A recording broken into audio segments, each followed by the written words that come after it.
Hey everyone, welcome back to In the Alley. My name is Cody. Glad you guys are back for another video. We're previewing the 6 Saturday matchups that are going to take place for Week 12 in the Indoor Football League.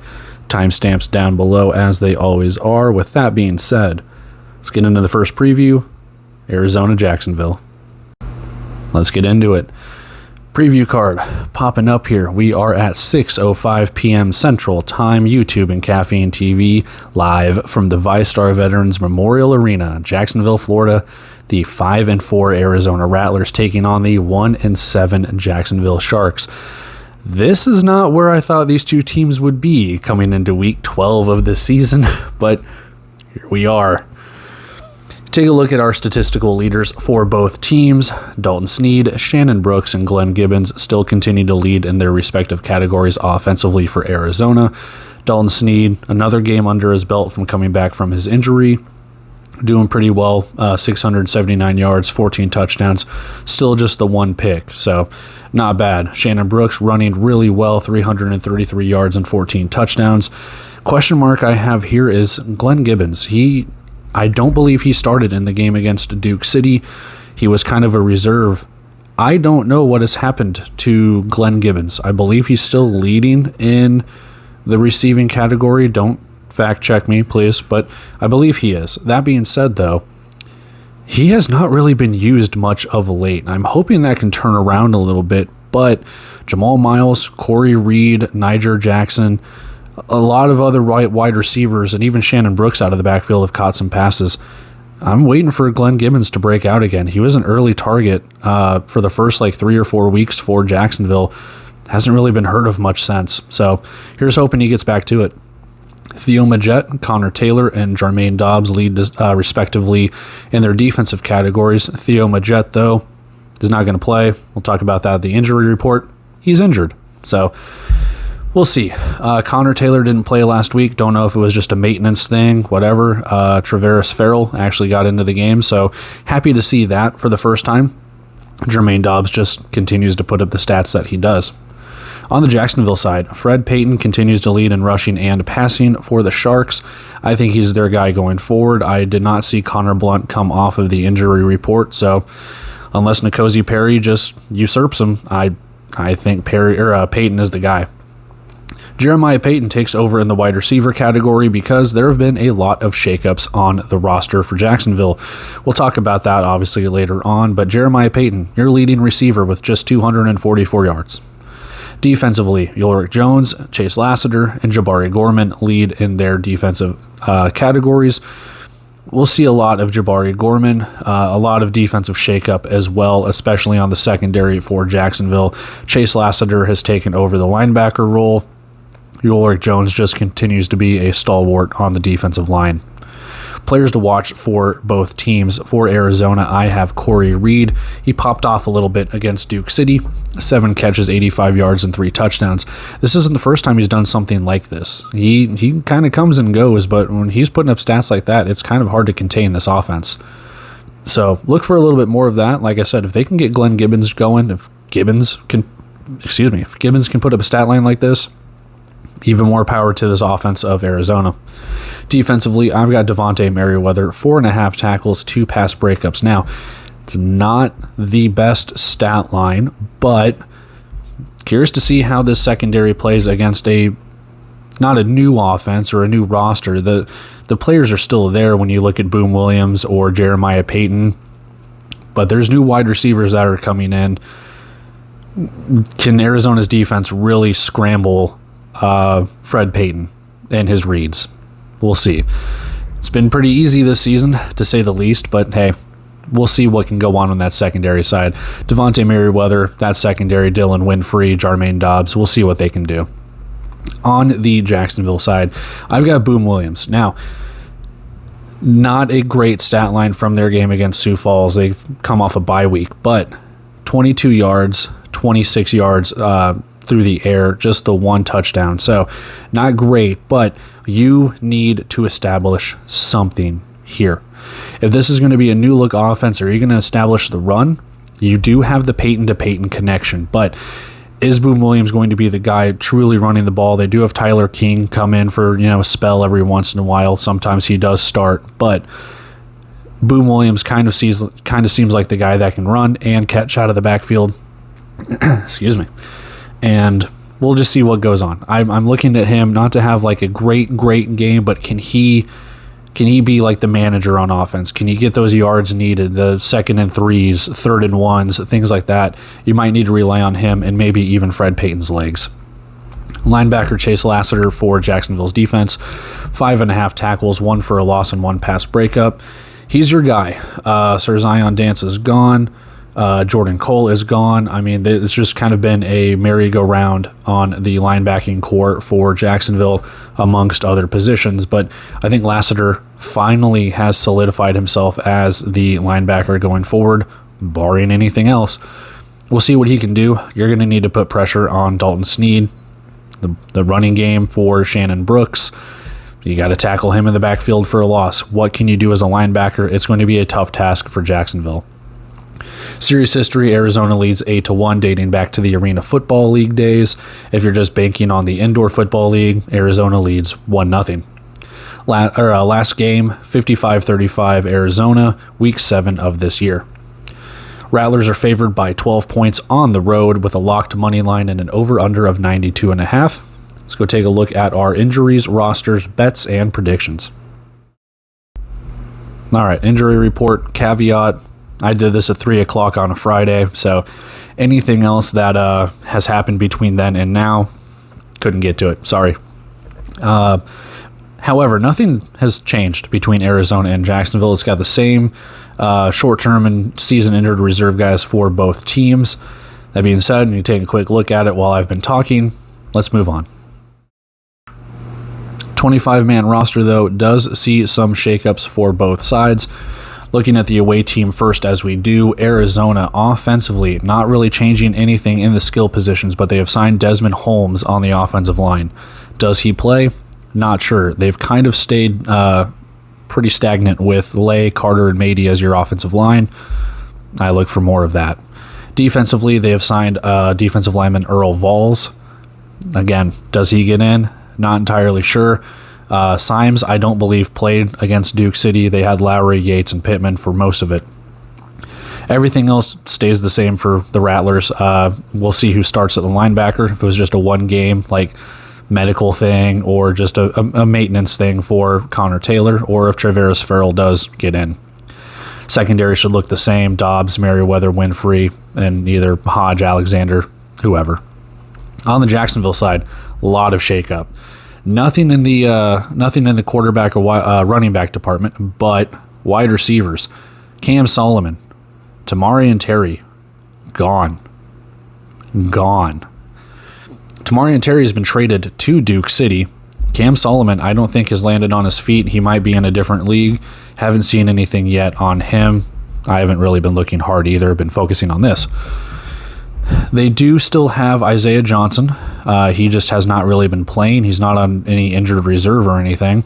They have signed Dylan Brewer and Steele Roaring. I put Roaring there in kind of the wide receiver. He played tight end for Pittsburgh State. Go Gorillas. It's alma mater if you guys didn't know. But anyway, you've got, and they signed Breon Michelle as well. Which, if I'm not mistaken, I could have sworn Breon Michelle was in training camp with Bay Area, but that might have been someone else. Anyway, huge shakeup in the wide receiver department. That's where I'm thinking that the secondary for Arizona is going to feast. Offensive line stays the same. Defensive line stays the same. Linebacker Chase Lassiter, still there. Defensive secondary, another shakeup. Jadarius Byrd is the guy coming over from Duke City for the Tamarian Terry trade. You also have signed Trenton McGee, and you're probably going to start Dejon Warren, who was a trade a few weeks ago from Massachusetts. He has played since, and Richie Coffey has gotten in as well. Another shakeup is the kicker, Colin Figenshire. I believe he has played for Jacksonville before, but gone is Frankie Onate. So, huge shakeup for Jacksonville. We'll see what happens with a couple weeks notice with their bye week and everything along those lines. But that's where we have our preview and everything else. Let's go check out our bet. Let's go check out our prediction. We'll move on with the second preview. Best bet, under 92.5. Kind of self-explanatory, right? Unless Arizona's offense is just leaps and bounds, unless Arizona's offense is like Green Bay's offense, which you'll never hear me probably say again next year or in years after this, but for this year, if Arizona's offense is ever like Green Bay's offense, they can put up 60 points. Defensively for Jacksonville, you've got a long learning curve. The wide receivers have a learning curve too. I don't see Jacksonville scoring over 40 points unless a miracle happens. Arizona's defense is a little left to be desired, but I just do not have any confidence in Jacksonville. I've got an under. You're asking both teams to score, 46 points? I don't see Jacksonville scoring 46 points. I just don't. You can probably take the minus 12 for Arizona too if you truly want, but under 92.5, I don't see a lot of points being scored here. If anything, Kevin Guy will probably run clock if he is up big. So under 92.5. Shaking things up a little bit, I'm going to do the predictions after the bets here instead of waiting until the very end to do them all. Score I have here, 52-35. Like I said, I think Arizona's offense can come out. They can put up points. 35 has just kind of been that threshold for Jacksonville, so just kind of a default thing for them. I don't know. They can come out. They can come out and score 40 points. Still right there at that under, though. But we'll see. We'll see. I don't expect it to be fairly close. I've got, is that a 17 point? Yeah, 17 points. You can take Arizona minus 12. And we'll move on. I just think Arizona wins. They probably win big. Still searching for answers in Jacksonville. All right, preview number 2. 7:05 p.m. Central Time, YouTube and Caffeine TV. Live from the Denny Sanford Premier Center in Sioux Falls, South Dakota. The 2-7 Iowa Barnstormers travel west to take on the Sioux Falls Storm, 2-6 on the season. This is the Battle of Mid.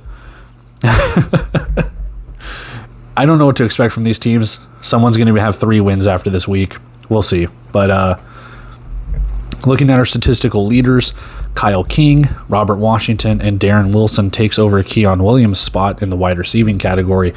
Kyle King, though, not playing. He has a torn labrum. He has not been put on the injured reserve, but it's his non-throwing shoulder, so I don't know if it's just kind of a wait a couple weeks kind of thing. I'm not a physical therapist or a doctor, so I don't know how long it takes for those things to heal. So here's hoping it's a speedy recovery for him, but we'll see in the rosters where they go from here. Defensively, Tyler Tate, which I've heard he doesn't want to be called Ty Tate, and it's Tyler. I don't know. I'm going to call him Tyler Tate until proven otherwise. Ian McBurrow, Jefferson Fritz lead on the defensive side for Iowa. Ian McBurrow had a pretty decent game. He's my player to watch defensively for them. On the Sioux Falls side, they've also had a week off. Lorenzo Brown, Bryson Denley, and Ken Trezabel lead offensively. Lorenzo Brown, again, just fitting right back into that offense as he's done. He's just never going to retire, I guess. He's just going to play until he croaks there in Sioux Falls. Claude Davis, Amin Black, and Elijah Reed lead their respective defensive categories. So this is going to be a fun game in the sense of someone's going to get 3 wins somehow, some way. I am interested in this game just for the sole fact of who is going to be playing quarterback for Iowa and how that fits into the system. We'll talk about it in a minute. I'm trying not to spoil it, but a little merry-go-round of quarterback action has been going on in the last couple of weeks and kind of back to our old norms. Let's talk about players to watch, though. Offensively for Iowa, Darren Wilson, 6 catches, 88 yards, 2 touchdowns against Green Bay last week. The team just couldn't score points in the fourth quarter. Darren Wilson had a really, really good stat line. I believe, was it him that came up a little limpy, or was that Keyshawn Taylor? Someone kind of had their ankle fallen on, and they came up kind of limpy. I can't remember who it was.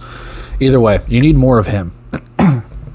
Keon Williams has not really played in the last couple of weeks. I'm not sure if it's injury or coach's decision or whatever. There's no speculation. He just hasn't played. Darren Wilson has stepped up, and I have said this in previous previews and recaps and stuff. You've needed other players on Iowa to step up. Darren Wilson has been that guy. Keyshawn Taylor has fit right back into the scheme. That's good. If you can get Kean Williams in there, maybe this offense can take off a little bit. Robert Washington leaves a little bit to be desired rushing the ball. He started out strong to start the season. It's kind of regressed to the mean. We'll see. Linebacker Ian McBurrow, he's got to put pressure on Lorenzo Brown. Lorenzo Brown's not a spring chicken. He can still take off and run. But if Ian McBurrow can really apply pressure and get in the backfield and get past his blockers, you could have a tough day for Lorenzo Brown or force him to scramble and only gain minimal yards. Lorenzo Brown's going to gain yards. He's going to throw the ball. We'll talk about him in a second. But we'll see how well this defense does. Iowa has had a little bit of a shakeup on their roster as well. Sioux Falls might be champing at the bit here to see if they can take advantage of that. Talking about Lorenzo Brown, not the best stat line against Jacksonville a few weeks ago, but with another week to practice, bye week to get people healthy, sign new players, release players, whatever the case could be, I'm looking for Lorenzo Brown to have a decent day. Like I said, a shakeup on the defensive side a little bit for Iowa. That line stays the same. The linebacker stays the same. A little bit of a shakeup on the secondary. We'll see.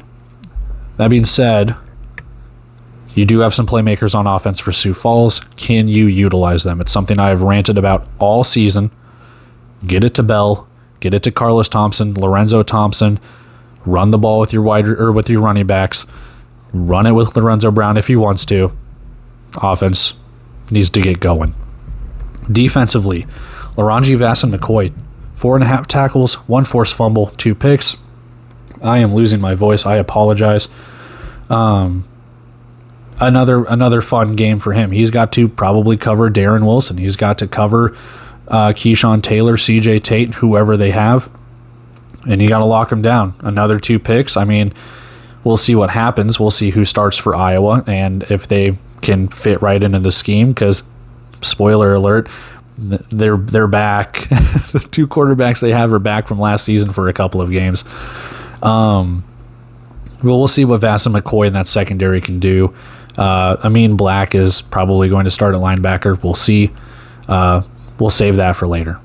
Series history, tied at 12 last I've seen. Again, things get kind of screwy.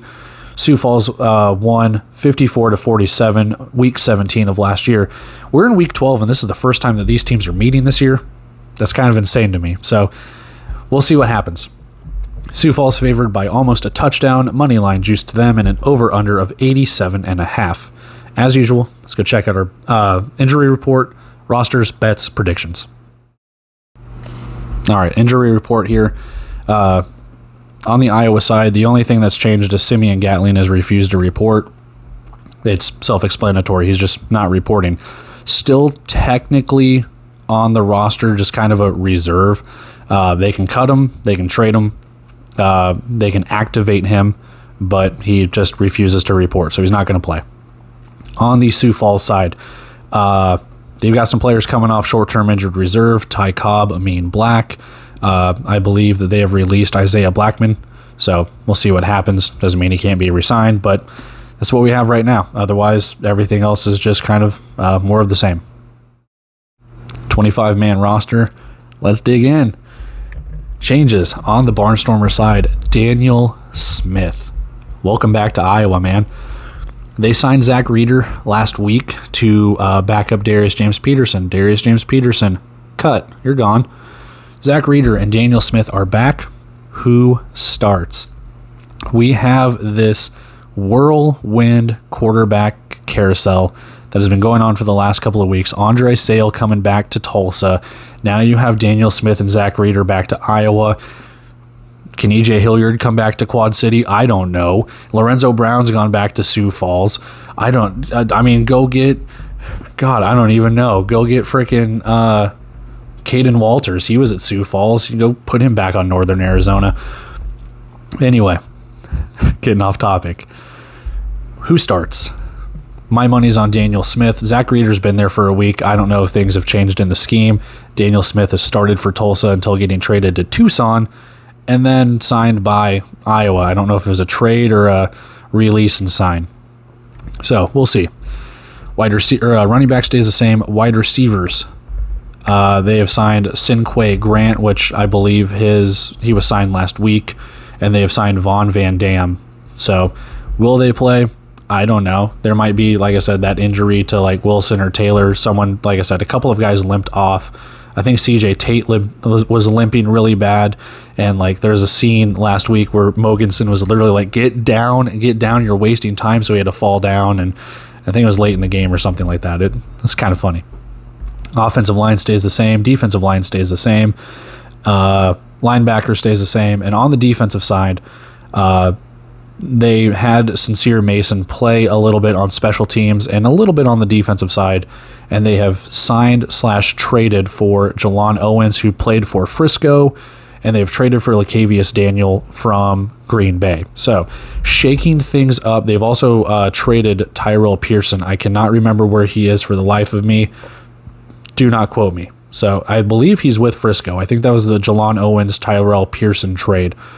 Don't quote me. I believe that's correct, though. So yeah, a shakeup on the secondary.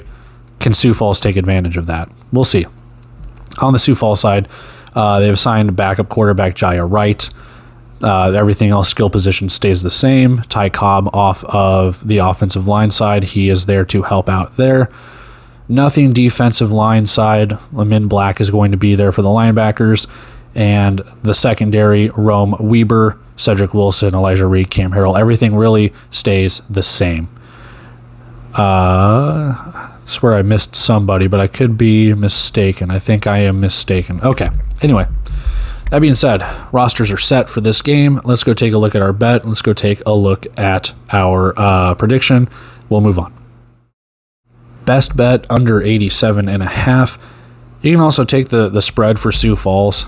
I just think having that bye week to really get things going, you're getting healthy again with Amin Black coming in. Your secondary still looks kind of good. You haven't really turned over the roster like you had kind of in the earlier part of the season. My concern here is that secondary for Iowa. Just you have to learn things on the fly, a week to learn things. You don't know who's starting at quarterback, but that's where the caveat is. You don't know who's starting at quarterback, but both those quarterbacks have fit into the system. Let's see if the offense can get going. I mean, Darius James Peterson was still able to help put up 40 points. They just kind of ran out of gas against Green Bay. Daniel Smith might be able to help out in that regard, but I just think it's going to be a low-scoring game. I think these two teams are on the other end of the spectrum of good. They're not great. I think points will kind of be at a premium here. It's not a 23-22 Massachusetts-Tulsa game, but I'm probably looking at maybe you'll see the prediction. You'll see the prediction. Yeah, let's just go take a look at that, but best bet under 87.5. Prediction time, 42-40, Sioux Falls with the victory. Now, that's a little more high scoring than I personally would like, but the way that Sioux Falls is kind of favored, the way that the over-under is, I do have it as a close game, but I think the scores might be a little lower. I have full confidence that Sioux Falls can score 42 points. Coming off a quick week for Iowa, not quick, they have an extra day to rest, but can they still put up 40? We'll see. I mean, that's 82 points. You're still 5 points to the under. You can still maybe get another field goal in there. I don't know. But I think it's going to be kind of low 40s, high 30s. That's what we're going to see here. Defense might be able to win the day unless one offense just really turns on the burners. It's the Cody curse. One of them's going to, so maybe bet the over. Anyway, let's move on with preview number 3. Got to remember to switch up the mini helmets when I'm doing these previews so we know who's playing who, right? Anyway, let's talk about preview number 3 at 7:05 p.m. Central Time, YouTube and Caffeine TV, live from the Comerica Center in Frisco, Texas. The 6-3 Massachusetts Pirates coming off their win against Tulsa, if you can call it that, taking on the Frisco Fighters, who are coming off a really exciting win against the San Diego Strikeforce. So, two teams. One team can really kind of shake things up a little bit. The other team looking to stand pat against Green Bay to top the East. So, leading categorical leaders, statistical leaders, whatever. Alejandro Benefield, Jimmy Robinson, and Teo Redding lead offensively for Massachusetts. Benefield over the 1,000 passing yards mark, 18 touchdowns, 4 picks. Jimmy Robinson, 432 rushing yards and 11 touchdowns. Teo Redding, 401 receiving yards, 8 touchdowns. Defensively for the Pirates, Julius Turner, Calvin Bundage, and Matt Elam still lead in their respective categories. On the Frisco side, TJ Edwards leads quarterback for passing. Talk about him in a second. Martez Carter actually takes over the running category from TJ Edwards, 316 yards, 8 touchdowns. Devin McCoy still leads on the wide receiving front. Defensively, still Charles Williams, Royce C., Lionel McConnell for the for the defense of Frisco. Let's talk a little bit about some players to watch as we preview. Alejandro Benefield, not the best day at the office, but we're going to need a big game out of him, especially with how good Frisco has kind of been. Yeah, they've had the egg that they laid against Green Bay, but a nice little game against San Diego was a rebound. Benefield needs to be on his game if they have a chance to upset Frisco at home. 12 of 20, 92 yards, no touchdowns, only 27 yards rushing with 1 touchdown. Kind of a defensive performance against Tulsa. They only put up 23 points, and a lot of that just at the hands of the defense, man. Calvin Bundage, I said in my midseason report card, he is kind of my defensive player of the year. 4 tackles, 1 for a loss, and 1 sack. Here is your spotlight game, buddy. You need to get after it. You need to get whoever's playing quarterback, which I saw videos of TJ Edwards throwing on the Twitter account of Frisco. If Edwards is the starter, even if Harrington is the starter, you know that they can run. And you know this team will run. They don't like to pass the ball a lot, but they will if they need to. Calvin Bundage needs to be a disruptive force. Julius Turner needs to be a disruptive force. Even that secondary needs to get in the backfield on toss plays, screen plays, whatever, and blow up whatever chances they can get. We'll see what happens. On the offensive side, player to watch, I have Martez Carter for Frisco. You're running the ball quite a bit. He does catch passes out of the backfield. He had 2 for 27 yards. I'm putting Martez Carter here just for the sheer fact of I don't know who's starting at quarterback. Like I said, my faith right now is TJ Edwards. We will see. He was throwing at practice.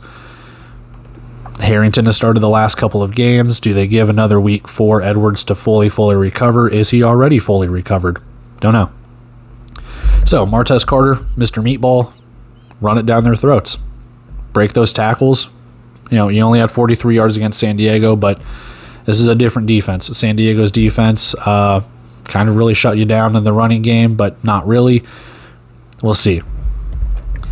Kentrell Pierce, secondary for Frisco, 9.5 tackles, 1 fumble recovery. This secondary is something else, man. They take turns being player of the game, it seems. Lionel McConnell, Kentrell Pierce, Norris Wren, Ethan Castleberry. They are so good on the secondary. 9.5 tackles.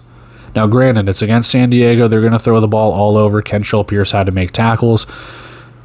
Still, was he going to have that stat line here? Probably not. But this is where you rely on him. This is where you rely on McConnell, Castleberry, whoever. There can be some turnovers. There can be some turnovers to be had.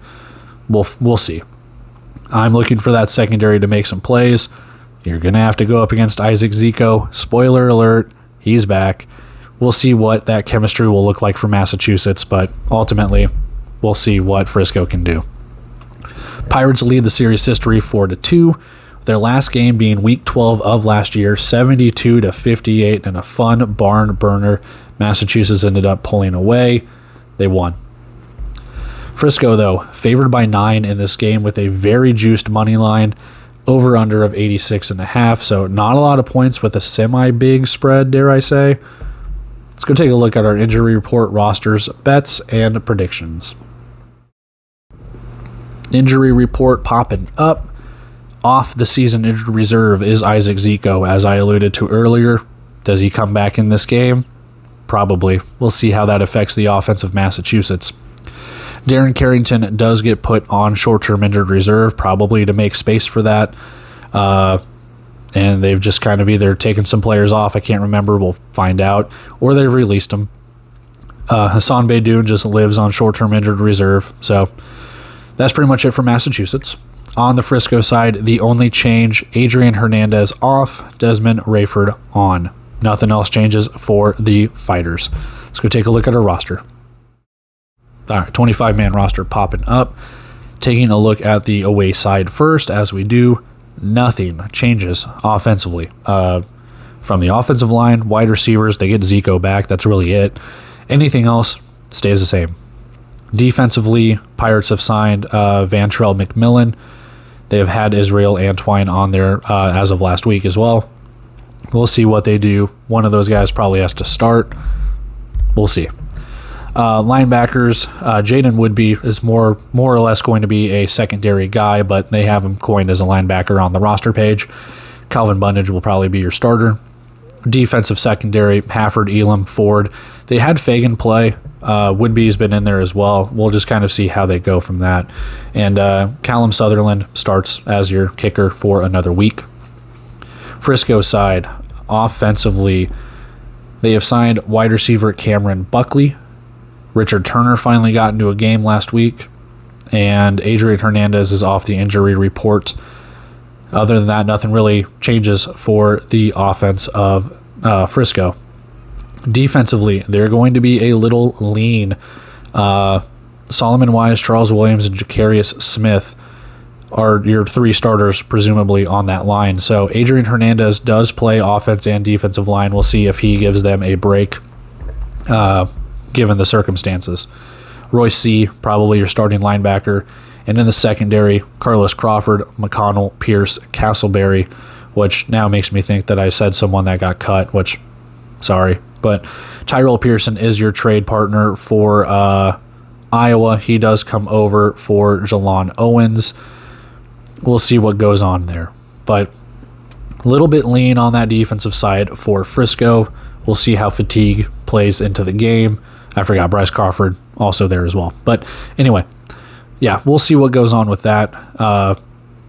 Curious to see how it goes. But anyway, let's go take a look at our bet. Let's go take a look at our prediction. We'll move on with preview number 4. All right, best bet, -10. I'm going out there. This could probably be the stupidest bet of the week, I'll be honest. But that can't be any stupider than Quad City +10. This could be another stupid bet, I guess I should say. There's just something that doesn't sit right with Massachusetts with me. There's something that's just not clicking. And it was a nice rebound for Frisco. They're at home. Massachusetts has to travel far and wide. I don't know. There's just some... Now, that being said, Massachusetts is also very wishy-washy on the road. I just don't know, man. There's something about Frisco just being able to run the ball, shut them down, that is just in my mind, that they're just going to run the ball, control the clock. Massachusetts is going to make a couple of mental mistakes, turn the ball over. That's how they win. I don't know. There's just something about it. That's my prediction. You'll see the score later, but I could also completely see Massachusetts coming out with Isaac Zico in that offense now fully intact, being able to take care of business. Does it happen? I don't know. I think Frisco's defense is pretty good. That secondary is up to the task.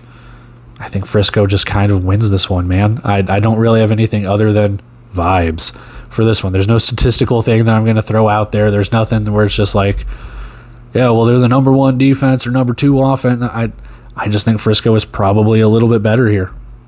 But if anything, secondary bet might be the over. You got teams putting up points. They're going to run the ball. They're going to throw the ball. The over could hit in this one too, but I've got Frisco -10. Prediction time. It's a push. 48-38. I know Massachusetts can put up points, but there's just, like I said, there's just something that doesn't sit right with me with that last game against Tulsa. I don't know what it is. But something just doesn't sit right. I think Frisco can put up some points here. If TJ Edwards is there, if he's healthy and starting, that offense looks to be in a whole nother gear when he is the starter. That's not a knock on Harrington. He is serviceable in doing what he does. But hey, Harrington still gets out there on special teams. He's still a wide receiver, running back, whatever. He is a Swiss Army knife for that team. I like him in that role more than the starting quarterback. So we'll see. But 48-38, you could lean Massachusetts here. I'll be honest with you. You can lean Massachusetts, and I wouldn't be mad. I think Frisco still gets the win. But there's something about this spread that doesn't sit right, and the over-under doesn't necessarily sit right. But I'm not taking a minus 300 when it comes to betting. But I will say I think Frisco still gets the win. They're at home. It's just kind of a fortress down there in Frisco. So let's move on with our next preview.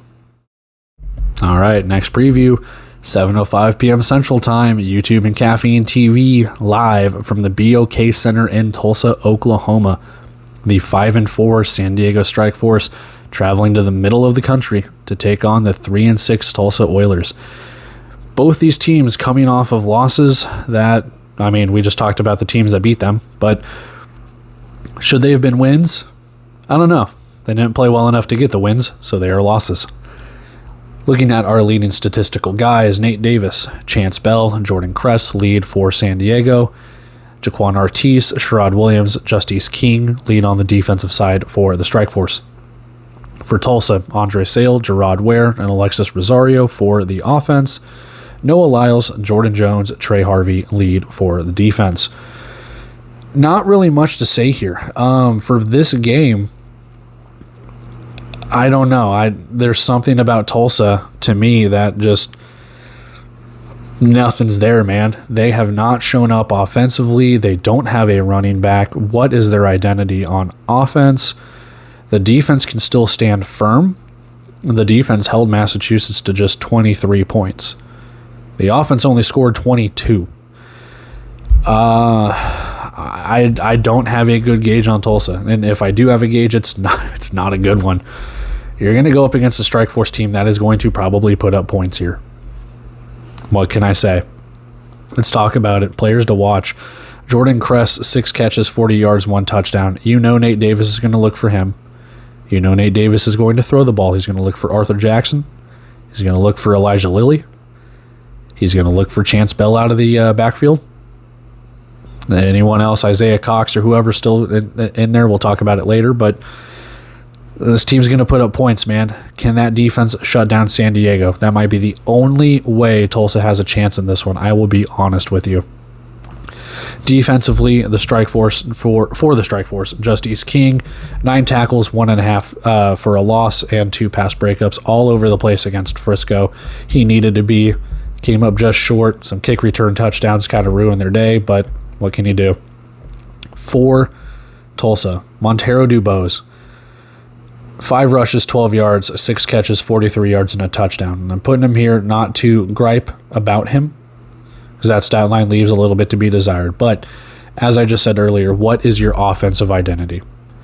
He has been kind of the guy to be like Northern Arizona. They don't have a true running back, which ironically that's where Gerard Ware is coming from. But they use their wide receivers as motion jet sweeps, or they might have a guy back there like a David Elder or a Montero Dubose who they hand the ball off to. These are kind of smaller guys. You don't have like either a big bruising back like a Martez Carter or a Robert Washington or someone like that, or an EJ Burgess even, where they are going to pick up 5-6 yards and get through the hole in between center and guard, or even go off guard for a little bit. That's what gets me about this team. They are just kind of the opposite of Northern Arizona, where their offense just doesn't click. Northern Arizona's doing it right. They're getting those jet sweep motions and doing what they can. Tulsa just isn't. I don't know what it is. There's just something that's not clicking offensively there for Tulsa. Defensively, Trey Harvey, the entire secondary I could put here. Players to watch. 7.5 tackles, 1 for a loss, 1 pick, 2 pass breakups. Good luck good luck against San Diego. That's all I can say. We'll see. Harvey, Ramon Morris, Taylor Hawkins. I know I'm leaving out someone else, but yeah, Travion Bryant or Katron Allen. Good luck. You will need it. You're going to have to step up and pressure Nate Davis. He gets the ball out so quick. I've said it in all of the previews practically. Good luck. He's going to get his yards. He's going to throw. However, he did get disrupted a little bit. It's not like he's Superman. He did get disrupted a little bit against Frisco. I think he threw 2 interceptions. You have the ability to do that. I think. Go out and do that. Your defense is not Frisco's defense, and I know San Diego might take advantage of that, but your defense is up to snuff. You did hold Massachusetts to 23 points. Now, Massachusetts has their own issues, but you have an ability right now to show that, hey, you are still Tulsa's defense. You are still good. Go out and prove it. Is this going to be a low-scoring game? You have the ability to make it. We will see. Series history. 1-0 San Diego leads. Game week 12 of last year, 56-55. Kind of a barn burner. Strikeforce favored by 8 on the road with a very juiced money line of -305 and an over-under of 89.5. Let's do the usual. Injury report, rosters, bets, and predictions. All right. Injury report. VJ Mallow goes on short-term injured reserve, and I can't remember who came off injured reserve. I'm sorry, but we'll talk about that when we figure it out on the roster. Josh Crockett is off the injury report for Tulsa, so that adds a little bit of firepower offensively. So maybe Montero Dubose does become like your unofficial running back with Crockett taking over his spot in the wide receiving slot or on the line. Jairus Mole does go on to the injured reserve. He was just signed this week, so won't get to see him play, unfortunately. Not really much else on either side, though, so let's go take a look at our rosters and the rest of the preview. All right, 25-man roster for San Diego.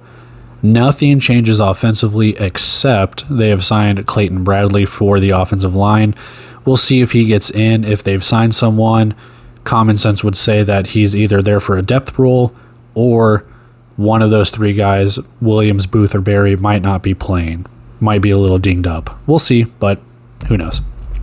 Defensively for San Diego, it was Ben Moa. Ben Moa came off of short-term injured reserve. VJ Mallow comes on, so a 1-for-1 on the defensive line. Everything else stays the same for the Strikeforce. For Tulsa, offensively, the line stays the same, quarterback stays the same. They do get Josh Crockett back, and they've signed DeMarcus Adams. We'll see if he gets in. I know there's been a little beating and banging on the wide receiving front, but I still look for Nance, Rosario, Crockett to be your wide receivers. Dubose will probably be your wide receiver running back hybrid. Trey Calvin does have a gripe to be in there as well, but we'll see just how truly back Josh Crockett is, if he starts or if he just kind of plays in more of the depth position here. Defensively, maybe a little bit of some gamesmanship as Tulsa has signed Deshaun Cooper to the defensive line. He did play for San Diego last year, so maybe a little bit of intel in that, if you believe in that kind of thing. Does he play? I don't know. They kind of have a solid defensive line. They've gone through Lyles, Hall, Bolden, Dunga, and Smalls, just kind of a roulette of who's starting. Jordan Jones will be your linebacker, and everything stays the same on the secondary front for Tulsa. So not much of a change, just a couple of signings, maybe a little bit of some cuts. Let's move on. Let's go look at our bet and our prediction. Best bet, under 89.5. I don't trust Tulsa's offense. They do get some offensive weapons back. I don't see them scoring 45. And if the over does hit, it's probably because San Diego is scoring over 45. I mean, but under 89.5, we'll see what happens. I do think San Diego is going to put up some points. We can get right up to that number, maybe 89. The offense for Tulsa can look good probably, but we'll see. But I have it under just based on I don't trust Tulsa's offense. I don't trust I just don't trust Tulsa as a whole right now. San Diego has come off a couple of losses. I mean, like I said, they just had kind of that heartbreaker for their loss against Frisco. Look for them to bounce back on this one. They have to travel on the road. They're probably pissed off and angry. They had that win slip away from them on a kick return touchdown. They're probably going to be pissed for this one. So, that being said, let's go take a look at our prediction. We'll move on with our next preview. All right, prediction time. 49-35. I've got San Diego winning, man. Like I said, they're probably going to come out pissed off. They're going to put up points. Can Tulsa match them? I don't think so. Maybe they get a couple of garbage time touchdowns, but this score is probably going to look a little bit bigger, maybe halftime or third quarter before Tulsa probably makes a comeback. I don't see, unless Tulsa's defense just has an otherworldly performance, like I've said, and this is just my thoughts. I think San Diego is going to get their points. They're going to get their yards. They're going to get win number 6 on the year.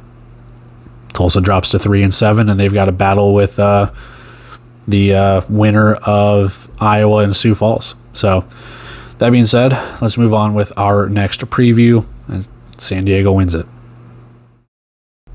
All right, preview number 5, 8:05 p.m. Central Time, YouTube and Caffeine TV, as always, live from the Lee's Family Forum in Henderson, Nevada.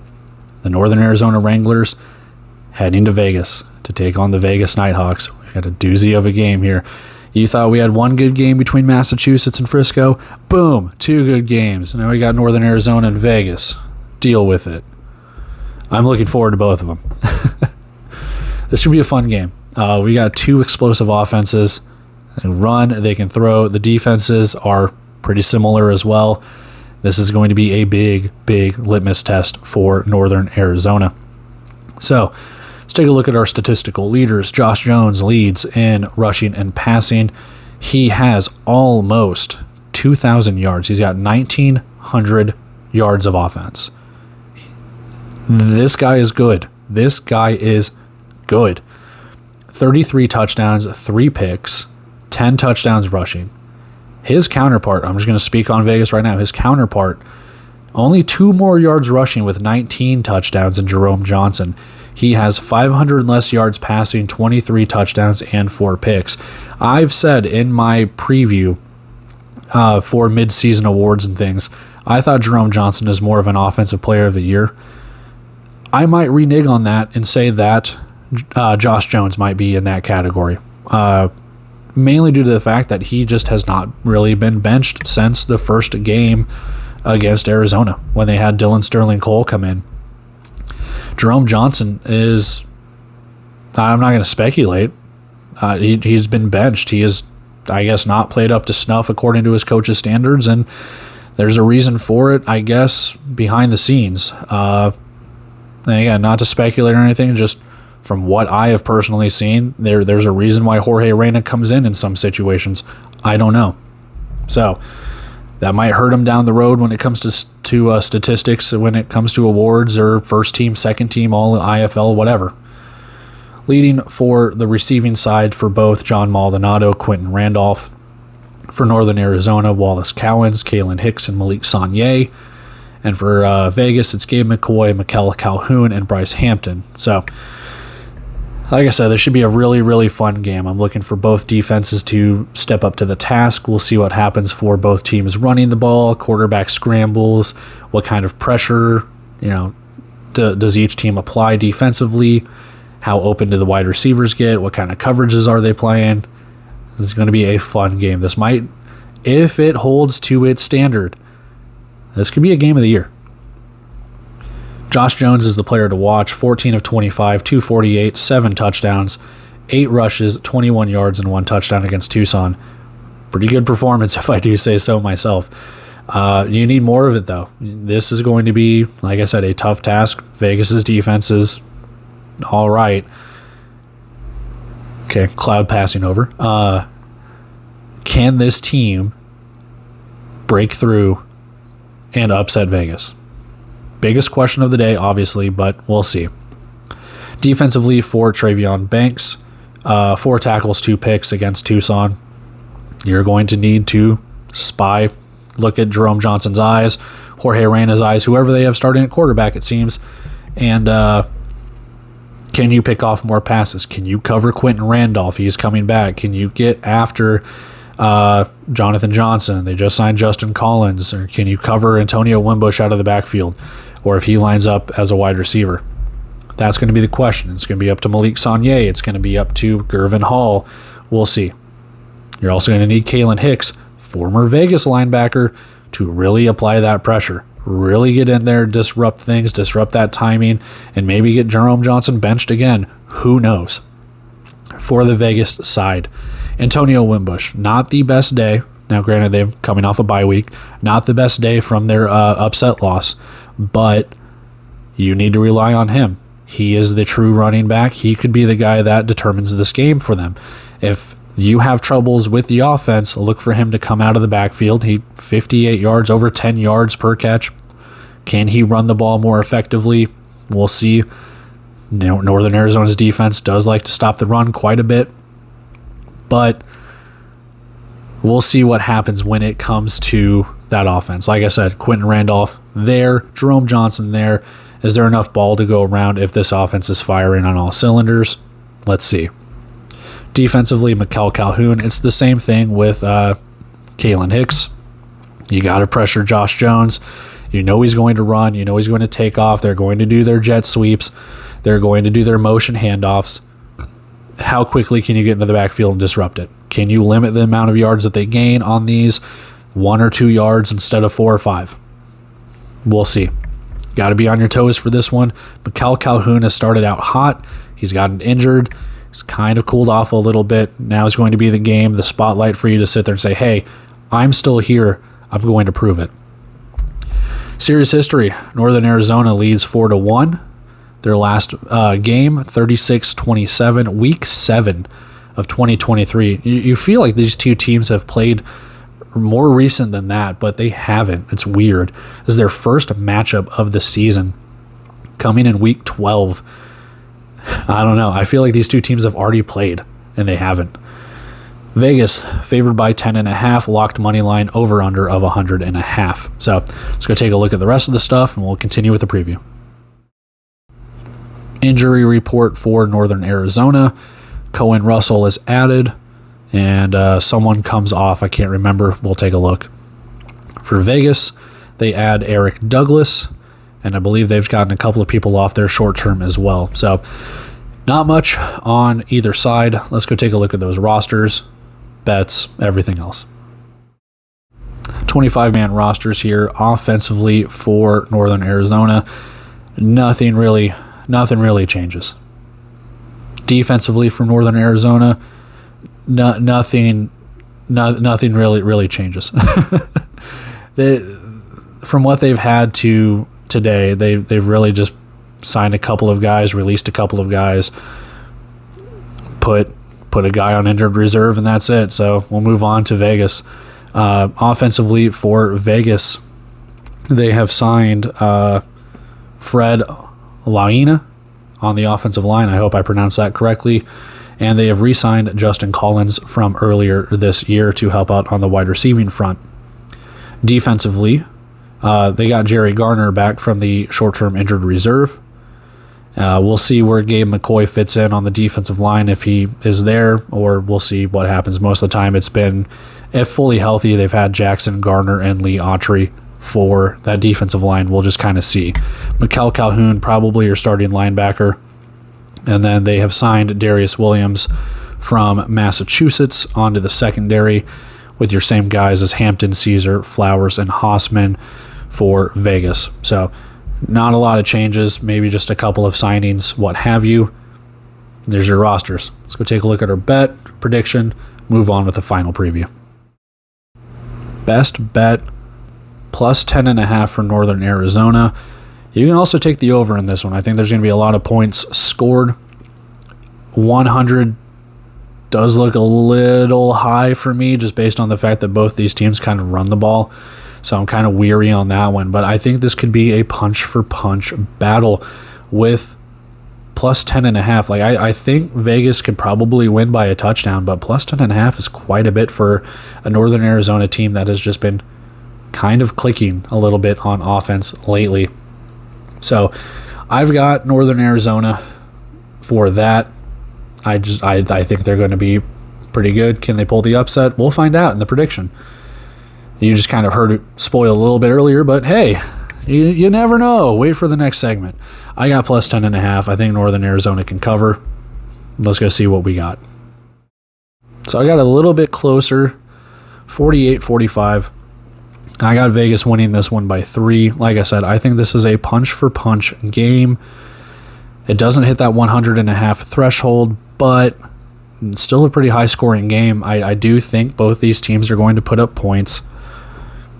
The defense might be non-existent, not to say that those defenses are bad or anything, but just the amount of offensive firepower that these two teams can accrue, I think it's going to be more of a high-scoring affair. Could it get into the 50s and 60s?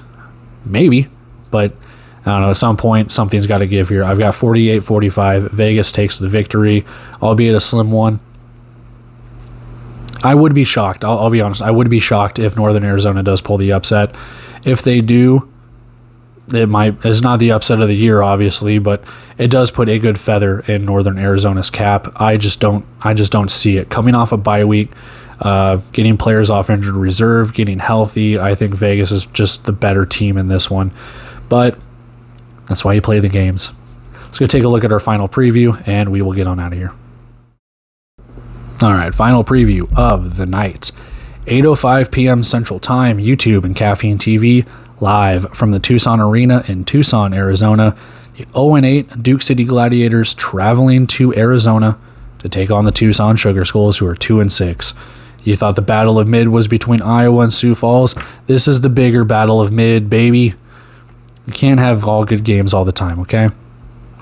Be lucky that we're getting blessed with Northern Arizona, Vegas, and Massachusetts, Frisco. You're going to have some duds in here, okay? This should be a good game, though. I'll tell you why. First, let's look at our statistical leaders. Joe Mancuso, Jeff Carr, Greg Dent lead for Duke City on the offensive side. Tamar Hart, Jason Serta, and Aaron Jackson lead defensively for the Gladiators. For the Sugar Skulls, Malik Mitchell leads in both rushing and passing, with Mike Kerrigan in the receiving category. Braden Utley, Jaquez Jackson, and Robert Sheffield lead on the defensive side for Tucson. So, why is this going to be a fun game? Points, baby, or at least I hope so. Duke City looked pretty good against Arizona, kind of just 2-point conversion away. They were right there at the end, couldn't pull off the victory. We've said this for a number of games for Duke City. They have been close to getting their first victory. They have been very close to getting their first victory. Unfortunately, it just has evaded them. There's just something about this team that they just never say die, as much as probably myself and other people say, hey, stop it. They don't. And it's a credit to them. It's a kudos to that team and how they're run and operated and everything else, that this team is going to go down fighting. So kudos to them. Do they get the victory here? Let's find out. Tucson, on the other hand, has looked pretty good with Malik Mitchell coming back. Couldn't get the victory against Northern Arizona, but with that upset last week against Vegas, they have increased their win total to 2. Can they get win number 3 and kind of put themselves on the tail end of a playoff chase? Let's find out. Players to watch here. Devonair Conliffe for Duke City on the offensive side. Now, he did start on the defensive line against Arizona, so I don't have his defensive stats there.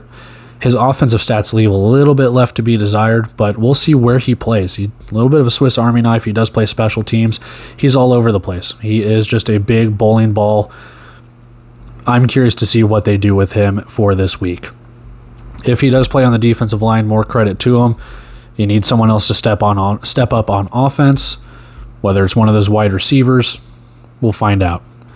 Defensive line, Tamar Hart, 4.5 tackles, 1.5 for a loss, and 2 pass breakups. He was solid. He was pretty solid against Arizona, if I do say so myself. Batting down passes at the line of scrimmage. He did play a little bit of linebacker, if I'm not mistaken, as well. I don't think he played any defensive line. I think he was strictly linebacker now that I'm thinking about it, looking back on that game. Yeah, he was. So, linebacker Tamar Hart. We'll see if he goes in there. I doubt it. So, he moved down to the defensive line. Jason Serta, talk about him, but spoiler, He's off the injured report. On the offensive side for Tucson, Malik Mitchell, 16 of 23, 206, 2 touchdowns, 54 yards, 12 rushes, and 4 rushing touchdowns. Again, just falls short. Stat line's pretty good, though. 260 total yards of offense. He's been a nice breath of fresh air. You look at his season stats up above, as we've alluded to, 830 yards, 14 touchdowns, and 5 picks. That's really good, considering that he has missed, 3 games? 2-3 games? He could have pumped up his stats. He could have pumped up his stats way more had he not missed those games, obviously. He's got 1,100 yards of offense, and he could be in that running for Rookie of the Year had it not been for injury or what have you. So look for another good game for him. He's probably going to run. I'm curious to see that Jason Serta, Malik Mitchell, dynamic. How is he going to pressure? How is he going to escape? It's going to be fun to watch that one. Defensive lineman KJ Milner for Tucson is my defensive player to watch for them. 3.5 tackles, half a tackle for loss, half a sack, and 1 pass breakup. Not the best, but still one of the better stat lines for Tucson. It's not a world beater, but do what you can do. And he was pretty serviceable against Northern Arizona. You're going to need that defensive line and their linebacker to step up. We'll see what Mancuso and company can do. Can they get their passing attack going? Can they get their running attack going? Mancuso kind of slowed down on the run a little bit last week. You need him. You need his legs. Jeff Carr just isn't cutting it when it comes to running. He's been all right. You need a 100-yard rusher at some point. You need someone to gain 80 yards. You need someone. If that's not your offensive scheme, fine. Then start throwing the ball, I guess. I don't know. But a little bit of a flux when it comes to that roster for Duke City.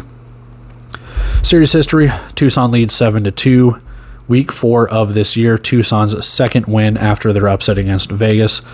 Week 4 against Duke City. So they've beaten Duke City, and then they've beaten Vegas. There's your 2 wins. Sugar Skulls are favored by 7, minus 270 for the favorite here for Tucson, and over under 91.5. Let's go take a look at the usual suspects, and we'll get on out of here. Injury report. Greg Dent winds up on the injury report along with Isaiah Bean. And for Tucson, I don't think anything has changed from their last week. I don't think so. So pretty quick and simple injury report. We will move on to our 25-man roster. All right, 25-man roster popping up here. And just to go back really quick on that injury report, I thought I remember seeing something pretty quickly about Greg Thomas being released for Duke City. I don't know if that. I'd have to check the transactions, but if he is, then he's cut from the injured reserve. So we'll move on here. 25-man rosters.